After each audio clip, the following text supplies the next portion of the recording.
In the not-so-distant future, many young people would want to learn about the history and impact of the COVID-19 pandemic. But what will we teach them? In particular, what will we tell them about the impact of the COVID-19 pandemic on the global political economy?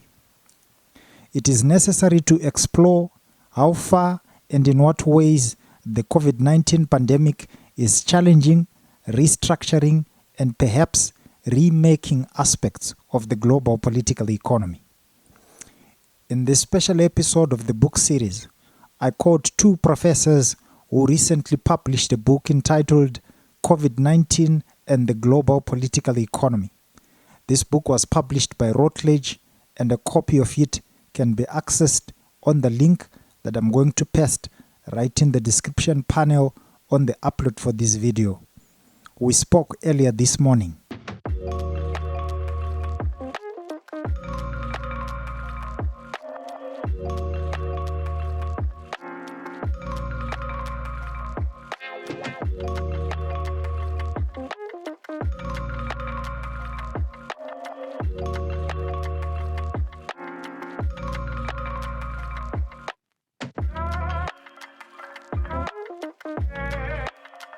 Right, gentlemen, thank you very much for making the time. I'm very much happy to have you today to talk about this latest book.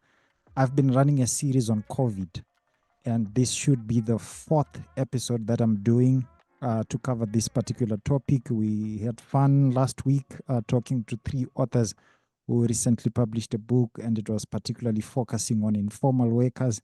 And I'm happy to have you today. This book has quite an international focus, which I pretty much love and I'm very much interested in. So to get us started with our discussion, I would want us to do the introductions first.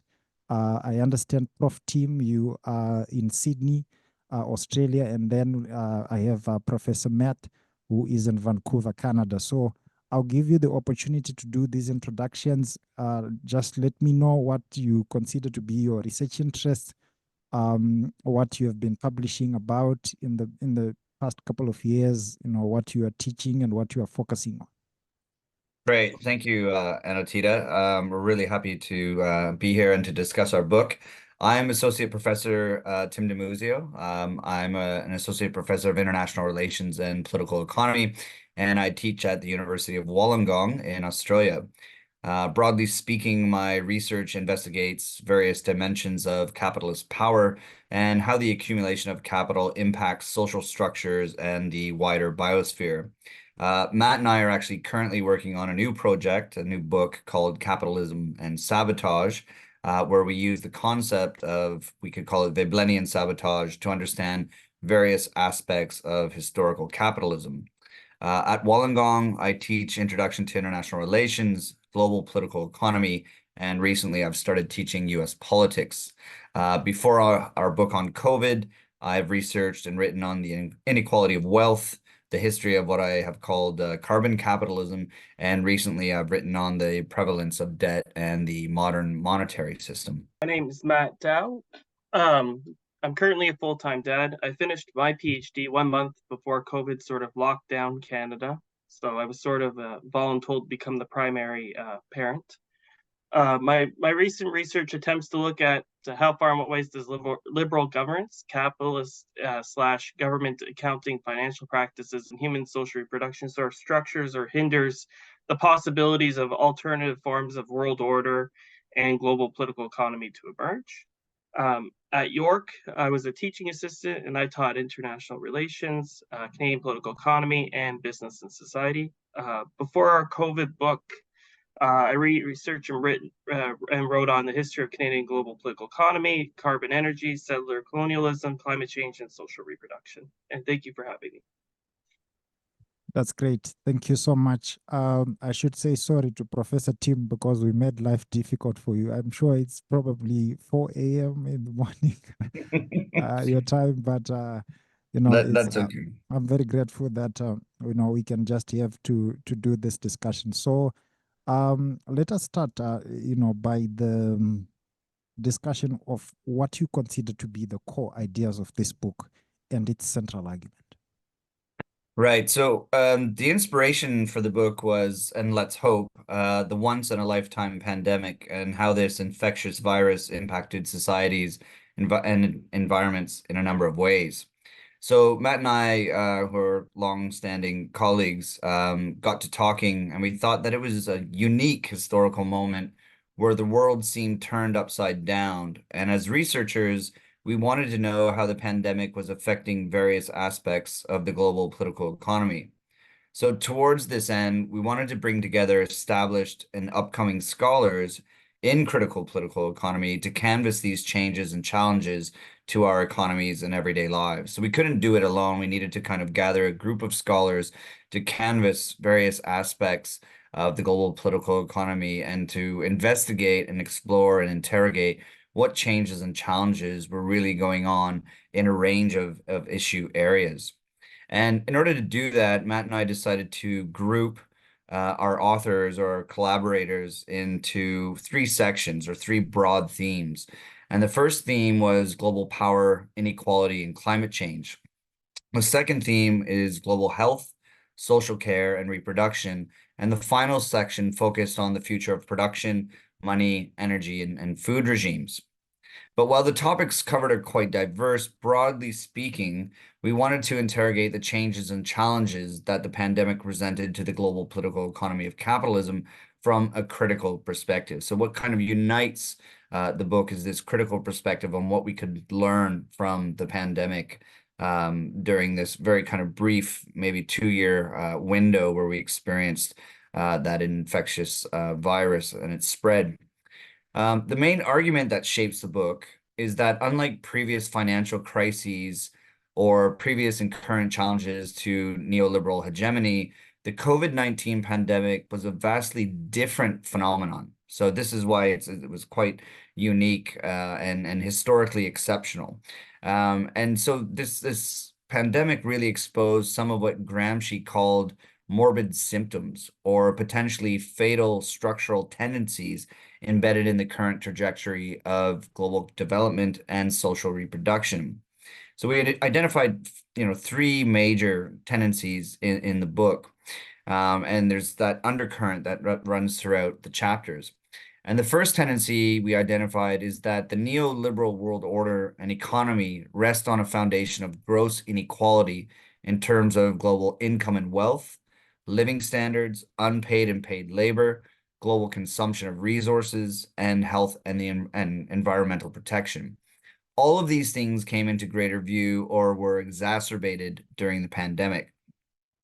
The second tendency is the mounting global debt, which is occurring well before the pandemic and then just seemed to explode during it. So he wanted to consider the consequences of mounting debt for a politics potentially of austerity, and we wanted to kind of investigate are there alternatives to a politics of austerity, which we saw after the global financial crisis.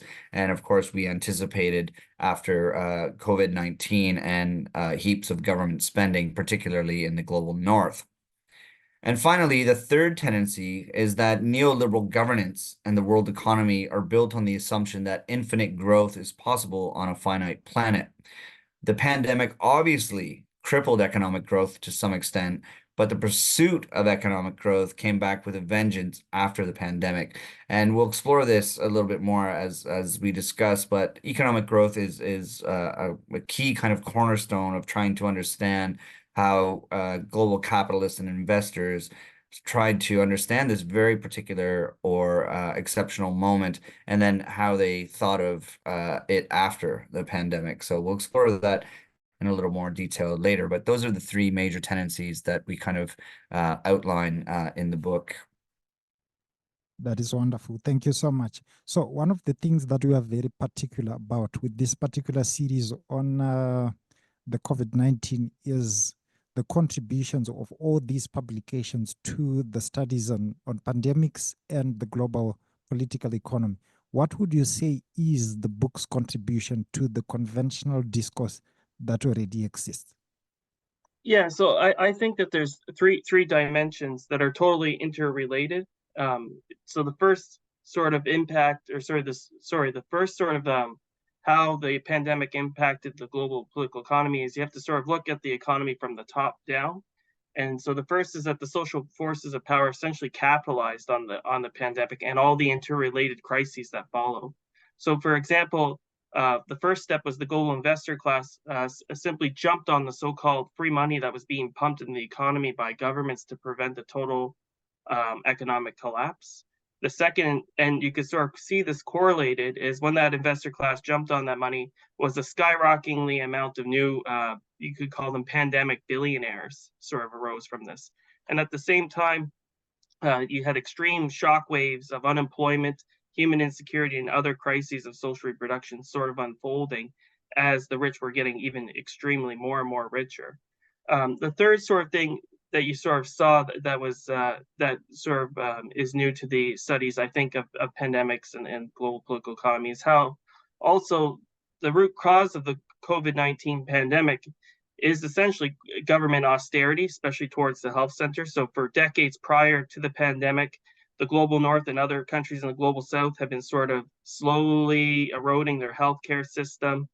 The second part of it is obviously the lack of governmental labor and health regulations and standards, which also helps out the global 1% or corporations or the whatever you would like to call them.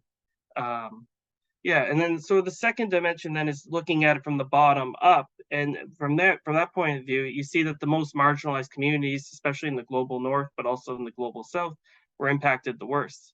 Our research sort of echoes or further demonstrates for a long time now what both critical race and feminist scholars have shown for some time, that capitalism, the market economy, and social reproduction rests on structural inequality and unpaid labor, especially care-based, which is primarily done by women and people and marginalized communities.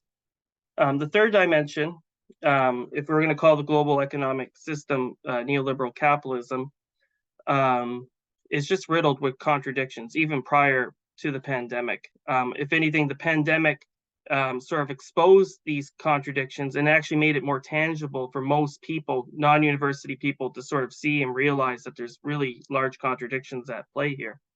And for this point, I think our book does really well that this is how the system is built. It's not a natural phenomenon, which most economists would like to say that oh, unemployment just drops because there's not enough need for the economies or sort of for corporate expansion to grow and all that because everyone's staying at home.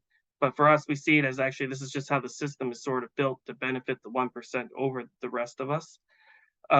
So, for example, we could look at three sort of contradictions. The first is that global employment and labor standards have largely stagnated or declined globally in terms of workers' rights, protections, unions since the 1980s. Just as important, as I said previously, is that at the heart of social reproduction is unpaid labor.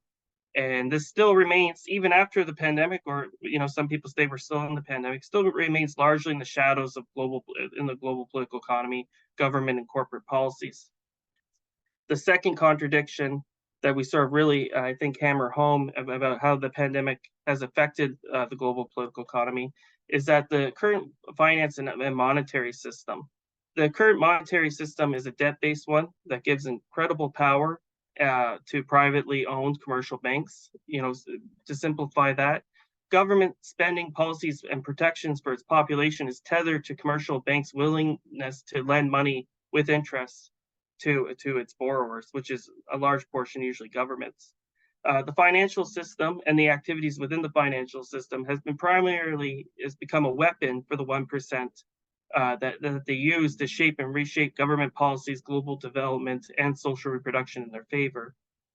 And then the third contradiction is that neoliberal capitalism is just grossly unsustainable. You pick any category in terms of wealth inequality, material distribution, environmental destruction, energy intensive waste, economic debt and growth, and sort of to echo de Muzio's point of view earlier, is that we live on a finite planet with an economic system that perpetually and needs to exponentially grow constantly in order for it to function. This is why one of the big crises with the pandemic is when everything shut down, the economy wasn't able to expand. It had to actually contrast, and therefore you just see the shattering effects of everything: mass unemployment, health crises, and sort of all the stock markets dwindling downwards, one could say.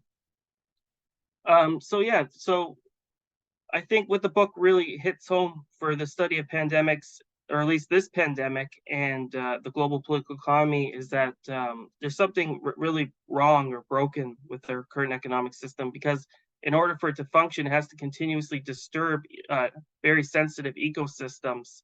And this is related to the actual origins of the pandemic. So I think prior to previous pandemics, we can really trace how our economic system is built has actually triggered the pandemic in itself. And I think we did a really good job on that. Thank you. That's great. Thank you. Thank you very much. So now, what are the major findings of the book, and what do we learn from them? There are a number of findings in the book, and there's, I guess, two ways that we can approach it. One is to look at the kind of major findings of the book, and then the particular findings. And what I'll try and do is kind of marry a bit of both. So speak in schematic terms and look at kind of the kind of broad findings, and I'll try and give you some specific examples of what some of our researchers found. So the first thing, then we've already broached this topic, but the first thing that we really wanted to flag up, and in all of our findings across all the issue areas that we looked at, was the exacerbation of inequality. So the pandemic increased economic inequalities both within and between nations. Richer individuals and countries largely managed to protect themselves better from the pandemic's impacts, while poorer and more vulnerable populations largely faced more severe health and economic difficulties. So just to give you one example, one chapter in our book from Natasha Popsevsky focuses in on what we could call the rise of the billionaire class, and how this group's wealth actually grew by 64% to $13.1 trillion during the lockdowns. Now, this is largely because some of the billionaires were capturing gains in technology, global healthcare, and online retail, while everyone else was primarily in lockdown. So in short, sometimes crises can be very good for a small minority of people. And in this case, it was very good for the billionaire class as they saw their wealth grow throughout the pandemic. Another finding in the book is that the pandemic really exposed, and Matt kind of touched on this a bit earlier, the failures of neoliberal capitalism. So most of the authors in the volume agree that the neoliberal capitalist system has exhibited substantial weaknesses in handling the pandemic. Neoliberal policies that prioritize so-called market efficiencies and profit over public health and welfare have led to underfunded healthcare systems and inadequate social safety nets, making the crisis worse in many places around the globe. And again, this was experienced unevenly by different populations depending on, where you happen to inhabit. So, for instance, in the book, Dylan Wamsley and Solomon Benatar consider the connections between health and poverty, and note how the pandemic pushed a further 115 million people back into extreme poverty. They call this the pandemic of poverty, and argue that we should have the courage to struggle to transform global health governance and infrastructure so that we can better respond to major disease outbreaks.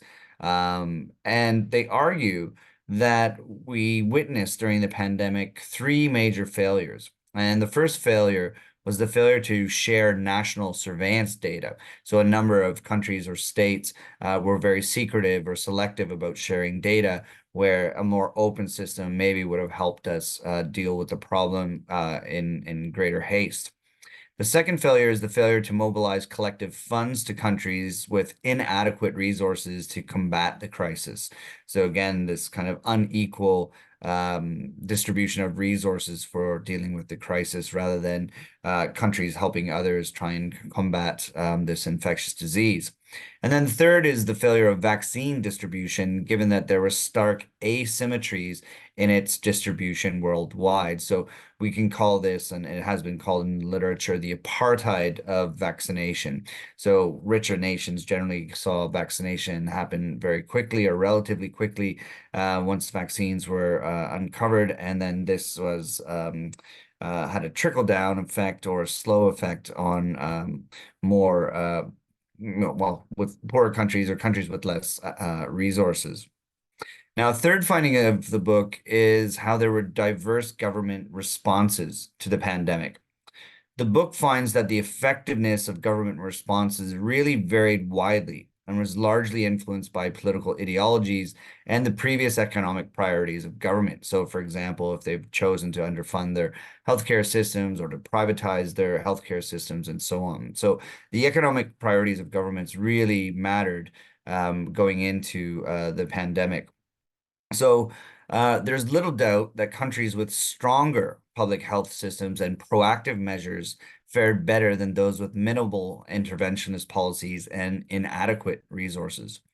However, what we also found was that more dire health outcomes were not just restricted to poorer countries, but that there were significant shortcomings in more wealthier countries as well.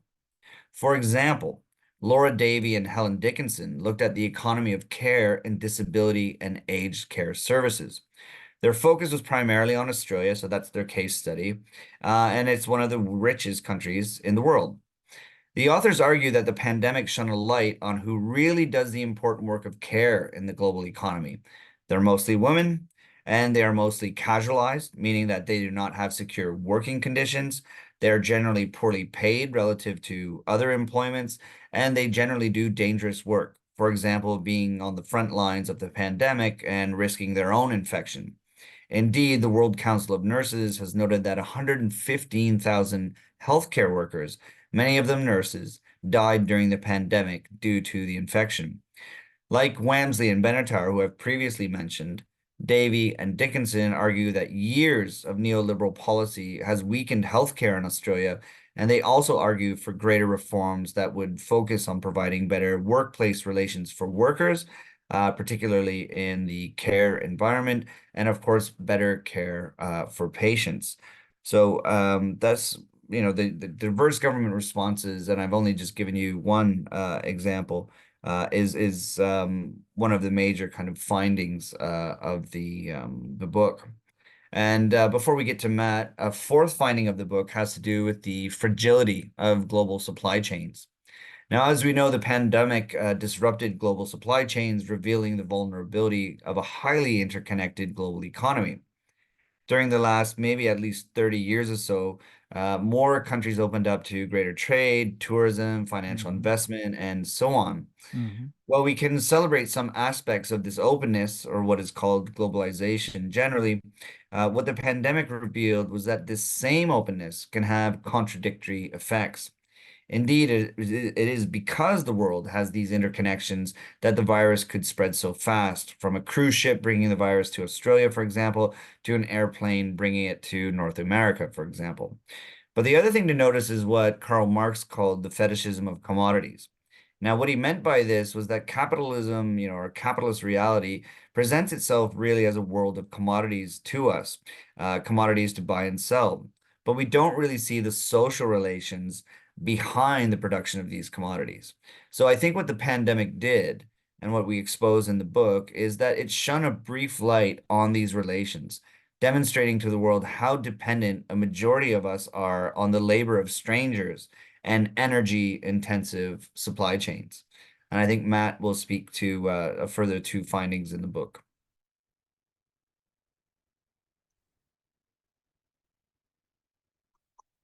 Yeah, so the fifth finding of the book, as you can see, there's lots of related and interconnected themes here, is on the ecological contradictions of not just neoliberal capitalism, but on the wider sphere of things like human social reproduction. So going back to a point we made earlier, what is interesting is how the COVID-19 virus has been traced to environmental destruction and food insecurity within China, and how the pandemic led to the temporary reductions in CO2, among other emissions, as well as decreased ecological destruction due to lockdowns, the lack of mobility and development. So it's sort of interesting how that sort of is correspondent with each other. That there's a pandemic that is caused because of how humans develop our economic system, and at the same time, the pandemic slows down the very destruction that's creating the pandemic. A key question moving forward is, in the book at least, is how will governments attempt to stop or at least slow down the impacts of climate change and ecological ruin? And I think this is where Adam Lucas's chapter is really revealing that one of the primary methods should be governments should attempt to start raiding global tax havens to fund global decarbonization projects. The fact that we've known for quite some time now that the ultra rich do not pay their fair share of taxes, and one of the primary methods is tax havens. It would make sense for governments to look there first instead of implementing what's happening here in Canada, a massive reaction to carbon taxes, which is mainly just hurting impoverished workers. Another key aspect, though, is that the environmental contradiction is much more than just CO2 emissions from fossil fuels. For example, the global north's industrial meat diet, which is being replicated globally, is predicated on the destruction of the very carbon sinks we need to stop or at least help limit the CO2 emissions. So there's that ongoing environmental contradiction as well. As the primary point, I think, really tries to make out in this sort of ecological contradiction part is that there's a global connected problem here. It's an ecological, but it's also an inequality crisis. And I think it's really highlighted by the industrial meat or big meat industry, where global north's patterns of social reproduction is one of the primary causes for the ecological crisis. The last finding is sort of the potential shifts in the global political economy. So this is the part of the book where we sort of speculate on what will the pandemic do for the future of the global political economy. And so in many of the chapters in the books, we note that the pandemic has sparked debates on the future of work, the role of the state in relation to fiscal policy and economic priorities, and the possibilities of moving towards a more equitable and sustainable pathways that are primarily for people rather than profit focused. This crisis has underscored the need for broad systemic change to address public health, social inequality, and the safety of our biosphere. So focusing just first on what is the future of work? Well, as I've stated earlier, for over 40 years now, there's been a decline of unions and wage growth, especially when you look and compare the cost of living. The one thing that the pandemic really did was skyrocket housing, which is still to this day quite prevalent in North America, and I do believe Australia, and I think Europe to a certain extent. The pandemic showed that the fragility of employment and government safety nets under neoliberal capitalism just are not up to par, and there's so many cracks in the system. So the future of work is very up in the air insofar that there's this ongoing precarity of labor, but also there's this looming automation revolution as the economy seems to move moves from material to a more digital reality. So that'll be interesting to see how much further we go into sort of the digital landscape of work, where precarity seems to be, at least in the global north, the less unionized and less protective of the big sectors. There's the future and the limits of the possibility of alternatives that we have to tether to the monetary system. As I said previously, the monetary system is a debt-based one, but for far too long, what are called fiscal monetarists have had the ear of politicians who preach fiscal discipline unless there's an economic crisis that affects the 1%. And what I mean by that is that you're always hearing this word of balanced budgets until something happens. It seems when that something happens, if it affects the 1%, then the money press it goes on TV and starts burning out all this money, mainly to help them out. But meanwhile, there's been an ongoing crisis with working class and marginalized people for quite some time. But there's never any money for them in a certain aspect. And this goes to the point, but we know and have experienced how sort of this ongoing neoliberal austerity can kill, as seen throughout the pandemic. So a lot of deaths could have been prevented if we had better funded healthcare systems and better funded government programs to protect people. And yet, though, we should be careful of this new modern monetary theory that preaches that there's no consequences into getting deeper into debt with privately owned commercial banks. And that's pretty obvious insofar that, if we keep having explosive governmental debt, then it puts us more and more in the hands of commercial banks to influence us and guide us a little bit more. As a result, one of the fundamental steps forward is that most countries have to take back their monetary system and find a more just way to create and distribute money. And then this leads us into sort of discussions about the future of energy and democratic governance, as big oil and other pro-fossil fuel social forces have attempted to splinter humanity into divided camps. There's one camp that those who accept modern medicine, climate change, science, etc., and those who deny it. And this is becoming ever more prevalent as we see the United States ramping up for its next election. And here the quest to decarbonize, though, is still much more complicated than changing the consumption habits in the global north. I think a very famous political scientist by the name of Timothy Mitchell, who wrote a book called Carbon Democracy, once said that fossil fuels helped create both the possibilities of modern democracy and its limits. So one thing to really think about is the future of how energy provision and how integral energy has been to the rise of democracy for the West and dictatorships for the rest in the 20th century. And on a final note, sort of the future of food is immediately connected to the previous accounts. Once again, if you go back to the 80s, the battleground between big agriculture and peasants has raged on. While peasants still feed the world, big agricultural continues to commodify and control food production and distribution. And any form of future is anchored in social justice. The need for food sovereignty is ever more apparent. For example, the big guess of how COVID-19 came into existence is through struggling dispossessed Chinese peasants hunting wild game to sustain their livelihoods. So, as I hope viewers can tell, the book is really about exploring the interconnected challenges and changes that we've witnessed throughout the pandemic and beyond. That is great. Thank you very much. So our program is very multidisciplinary. It's interdisciplinary, and we cover quite a lot of publications from across very different disciplines. And one of the things we are very particular about is the target audience of each of these publications that we cover. What would you say as the target audience of this book? Or in other words, who is going to greatly benefit if they get access to this book? Thanks, Anotida. I think the target audience of this book is largely academic, but we hope it's very readable for example, lay readers. But obviously, academic publishing being what it is, the book has a particular price point, and generally it's only libraries that can afford it. But some scholars might be able to purchase a copy as well, particularly if it's a bit cheaper online. Basically, so the audience is largely academic, but it actually spans across the social and natural sciences in various ways. So in other words, you don't have to be a critical political economist to appreciate the research and arguments made in the book.